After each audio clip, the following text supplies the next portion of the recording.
তুমি এমন একটা ব্যক্তি যে কয় আইলো তার পিছেই যাও, গেলে পরে তোমার ক্ষতি হয়, লাভ হয় না। কথাটা ঠিক না ঠিক? ঠিক। ডাক করলা না, না। যখন তোমার কাছে টাকা পয়সা থাকে তখন তোমার আপন বন্ধু বান্ধব, কাছের মা বাবা মা থাকে। যখন তোমার কাছে টাকা পয়সা থাকে না, তোমার আত্মীয় স্বজন কোনো বন্ধু বান্ধব তোমার কাছে থাকে না। কথাটা ঠিক না ঠিক? ঠিক। রাগ করলা? না, না। এই কথাগুলো আগে পিছনে কোনদিন বলছিলা? না। তুমি মানুষের পিছনে যায় হাজার হাজার টাকা পয়সা নষ্ট করো, তোমার পিছনে এসে কেউ 10টা টাকা ক্ষতি করে না।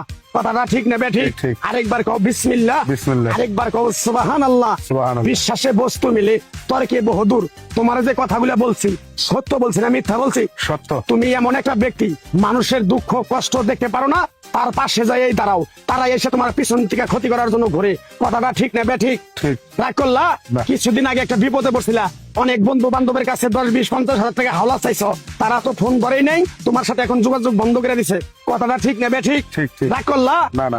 এই তাবিজ গাছ গাছরা দিয়া কারো কাছে টাকা পয়সা নিয়ে খাই না, তোর কাছ থেকে সামান্য কিছু টাকা নিয়ে আমি একসঙ্গে হোটেলে খামু, দিতে পারবি? পারবো। পারবি? পারবো। হাইট লাগবো না, তোর মনটা খুবই বড়। কেউ 50 টাকা চাইলে তোর 5,000 টাকা দিয়ে দেস। কথাটা কি করছি বুঝতে পারছ? জি। আরেকবার কবি বিসমিল্লাহ। বিসমিল্লাহ। বিসমিল্লাহ বলার সাথে সাথে তুই আমারে 500 টাকা দিবি, তোর এক টুকরা গাছ দিয়ে যাবো।